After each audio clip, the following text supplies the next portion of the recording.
Hello students, today we will discuss about the other form of the CMOS logic structures. Okay, we will discuss about the two forms of the CMOS structures. That is, one is the logic gates and simple transistors.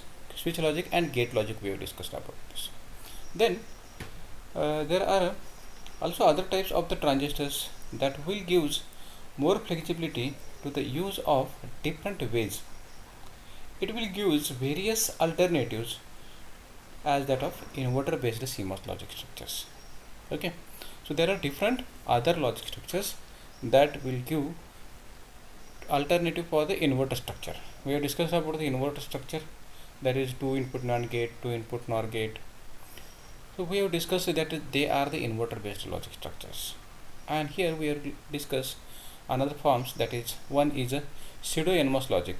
Pseudo NMOS logic, you can see here the diagram of the pseudo NMOS logic. Into the pseudo NMOS logic, so this is a depletion type transistor in case of NMOS transistor.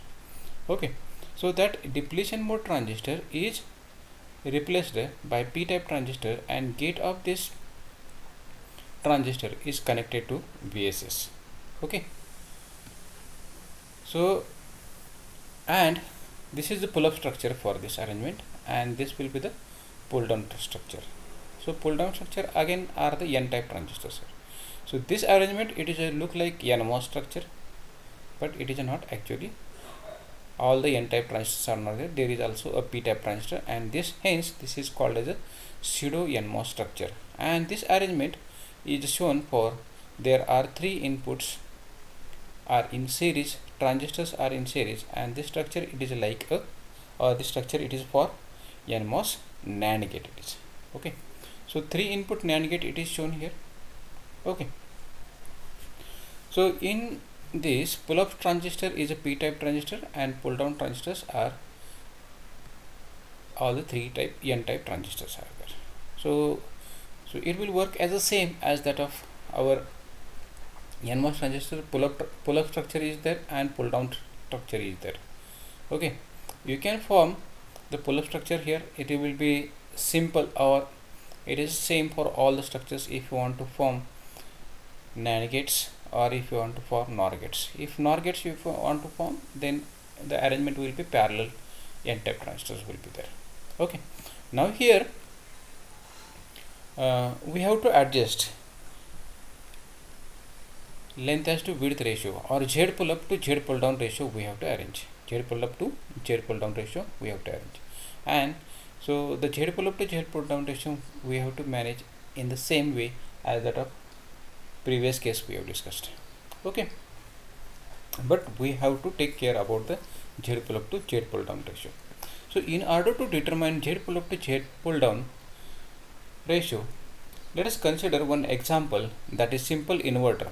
This is a simple input pseudo NMOS inverter, and one inverter pseudo NMOS inverter, and one output of inverter it is connected to the another here. Okay, so this is pseudo inverter. So in order to determine the required ratio, we consider the following arrangement. So this arrangement is there, in which pseudo NMOS inverter is driven by the same inverter. Okay, so to get output, we have to apply the same output. You have to get, you have to apply here the same input. Okay, here it will be inverted output you will get, and here will get the same output. Okay, for this analysis, so we have to consider V inverter input is equal to VDD by 2. We have to consider that this input is equal to VDD by 2. So now V inverter, okay, so it will be given by the equation it is equal to V in plus, this equation you have studied in model number 1. Okay, so it is equal to V in plus in bracket to mu p, that is mobility of holes, mu p divided by mu n bracket square into bracket minus VDD minus Vn. So divided by VDSP minus VDD square bracket raised to half, that is square into square root here. Okay, so divided by Z pull up to Z pull down raised to half. Okay, so where Z pull up and Z pull down are the ratio of pull up transistor and pull down transistor, length as to width of the pull up transistor, length as to width of the pull down transistor. And in this case already we have discussed, that is V in is equal to 0.5 VDD. V inverter is equal to 0.5 VDD, and this V in is equal to threshold voltage, that is VTN, threshold voltage, it is equal to 0.2 VDD. Threshold voltage is equal to 0.2 VDD. VDD is equal to 5 volt, and mobility of electrons is equal to 2.5 times mobility of holes. Okay, so if we put all this value into this equation, then you will get Z pull up to Z pull down ratio is equal to 3:1. Okay, so Z pull up to Z pull down ratio in case of this pseudo NMOS inverter is equal to 3:1. Okay, this gives rise to upper transistor, it will have more length, and pull down structure it will have less length as to width ratio. Okay, so from this we can give, that is we can make conclusion. There are two conclusions we can make, that is, as there are upper transistor, it will have length as to width ratio is a more, that is it is 3 times larger. Okay, so pseudo NMOS inverter resistance as that of NMOS inverter. So you can see here for the pseudo NMOS inverter, so this transistor it will be 3 times larger. Okay, means in case of p-type transistor, so you know that if we take basic structure of the n-type transistor, it will have in 5 nanometer technology length as to width ratio is equal to 1, then this transistor it will give 10 kilo ohm resistance. Okay, so in case of minimum transistor, p-type minimum transistor length as to width ratio it is 2.5 times larger. Okay, so this p-type transistor it will have 2.5 times larger than this n-type transistor. Means basic structure if you take, or minimum feature size if you take, it will have 25 kilo ohm. Now but it will be 3 times larger, means it will have 75 kilo ohm resistance. 75 kilo ohm plus this 10 kilo ohm, you will get the 85 kilo ohm resistance. Okay, so pseudo NMOS inverter it will give 85 kilo ohm will be the resistance, whereas in case of NMOS inverter it will give 4:1 inverter, it will give 40 kilo ohm, and this will be 10 kilo ohm, so it will give 50 kilo ohm resistance. But due to increase in the resistance, whatever the current flowing from the VDD to VSS, it is decreases, that is power dissipation decreases as that of the NMOS type. But due to increase into this upper transistor resistance, so there will be delay increases. Delay will be more for the pseudo NMOS structures, and this pseudo NMOS inverters it will have resistance is equal to 8.5 times as that of regular inverter. Okay, so this is inverter delay, it is increases about 8.5 times as that of your regular 4:1 NMOS inverter. Okay, so this is about one form of the pseudo NMOS. Then we will go towards the other form, that is the dynamic CMOS logic. This is dynamic CMOS logic. In the dynamic in the regular structure, you will get it will take more time to charge the output line, and that drawback will be overcome by using this dynamic CMOS logic. This dynamic CMOS logic, it is inherently faster logic. Okay, here p-type transistor and n-type transistors are used here. Okay, p-type transistor and n-type transistors are used for the critical precharging. Okay,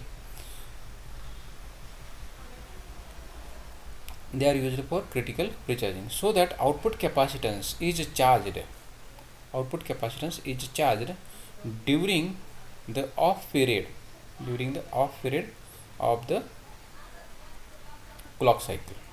Off period of the clock cycle, this output capacitance will be charged during the off period of the clock cycle.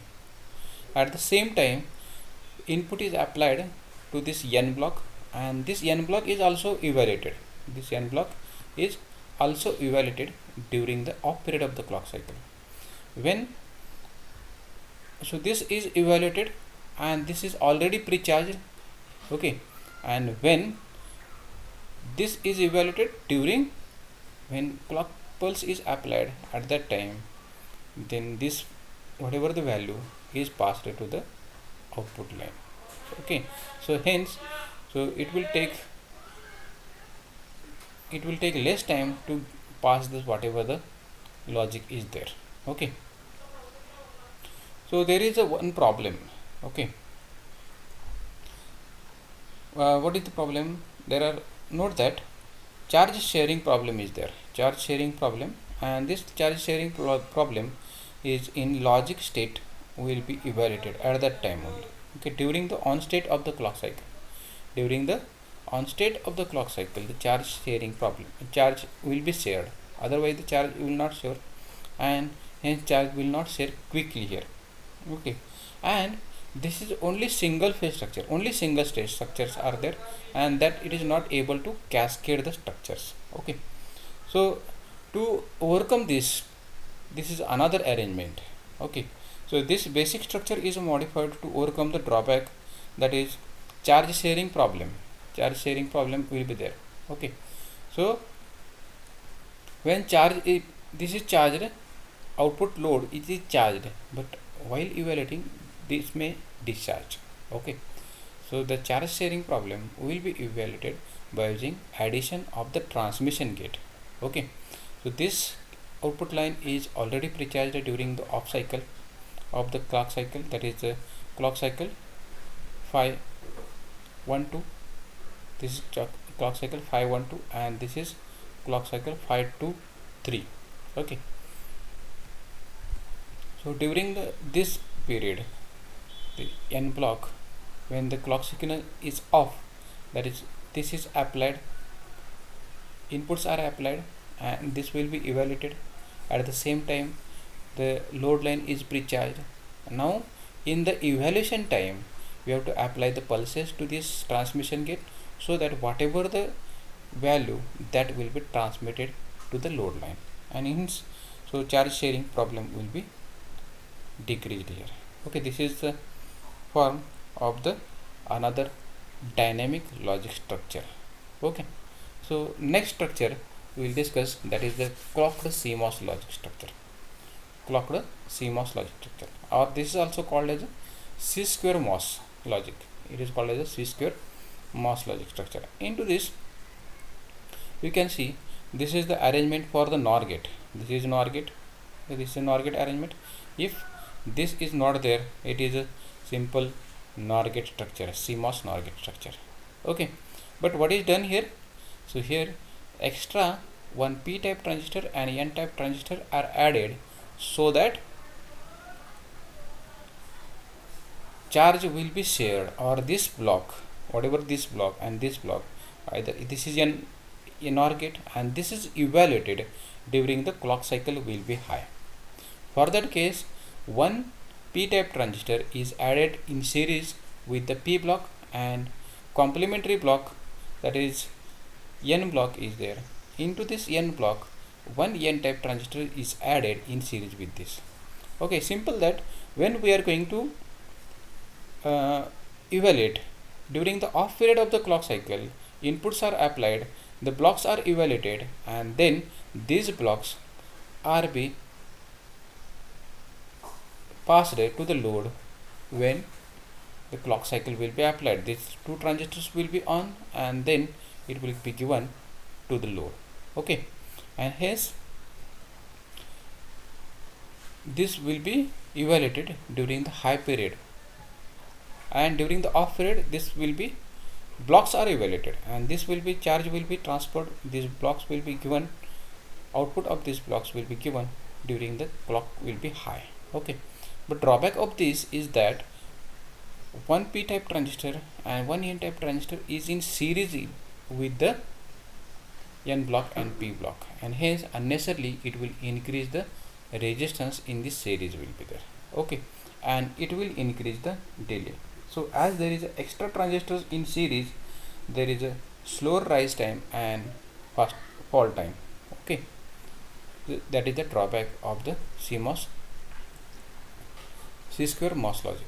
Okay, so this is simple inverter it is shown, that is you know that the inverter p-type transistor, n-type transistor, and this is evaluated when, so if we apply it, okay, so it will evaluate here. It is, if it is high, so this transistor will be on, and when the clock signal will be applied, so it will directly discharge this capacitance. Okay, or if it is low, so this transistor will be on, and when the clock signal is applied, at that time this transistor will be applied on, and this will be charge the output line.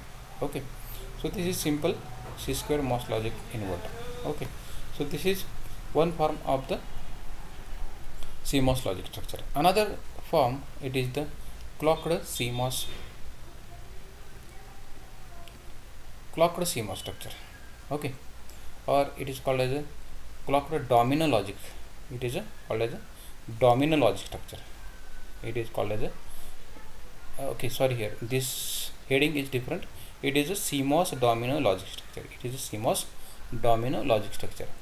So this is alternative arrangement for the dynamic logic. This is alternative arrangement for the dynamic logic. So this is a modified arrangement as shown in this figure. Okay, which is used for the cascading of the structure. So what is the drawback of the dynamic logic? Dynamic logic structures are the single logic structure. They cannot cascade. So this drawback is overcome into this. So different logic structures, single phase structures, are cascaded in this form. It uses only single phase clock with one inverter will be there. Single phase clock with single phase structures will be with the inverter. Okay, so this is as that of same, that is dynamic logic, and this is n block. This will be evaluated during the off period of the clock, and this will be evaluated, and this will be cascaded by using the n inverter buffer. So this is CMOS inverting buffer will be there. Okay, so this is one type of domino structure, CMOS domino structure. Into that you will get, this is arrangement for AND gate will be there. Okay, and this is arrangement for OR gate here, you can see here. Okay, so following remark will help to place this type of logic. We can use this type of logic where it requires small area than conventional CMOS logic. Parasitic capacitance is smaller, so that the higher operating speed is possible. Operation is free from glitches. Okay, because each gate can make only 0 to 1 transition. Okay, only inverting structures are possible. Only inverting structures are possible because of inverter buffer. Okay, problem of charge distribution, and it must be considered. Problem of charge distribution, and it must be considered. Okay, that is the one drawback here. It is a problem of charge distribution, and it must be considered. Okay, this is about the domino logic structure, CMOS domino logic structure. And then next we will see about the NP CMOS logic structure. Okay, NP CMOS logic structure. This structure, it is also called as a NP domino logic or zipper domino logic. Okay, this is also called as a NP domino logic or zipper domino logic structure. Into this we can see there is a modification into the dynamic logic structure. This is a modification. So you can see this modification. This is same as that of dynamic structure, and here only the arrangement is done. Alternative P block and N blocks are placed.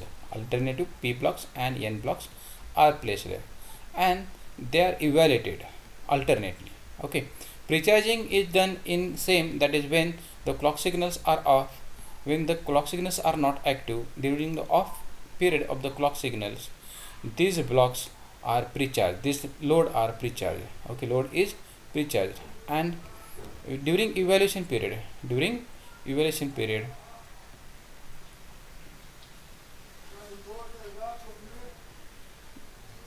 during evaluation period, this clock is applied and whatever this is given to the line. Okay, so in this type of arrangement, the actual logic blocks are kept alternately and n block and p block are cascaded alternatively. Precharge of load and valuation logic blocks are done by the clock, that is clock and clock bar. Okay, so clock signals, functions of the top and bottom transistors are there at the clock. This top and bottom transistors, and they are going to turn on at the time of clock will be high. Okay, so this is the same structure as like your dynamic structure, but alternative arrangement of n block and p block are done. Okay, so this is structure is called as a CMOS dominant logic or Jupyter logic. Okay, this is about the other forms of the CMOS logic structures. Okay, so we'll stop here. If you have any doubts, you can discuss with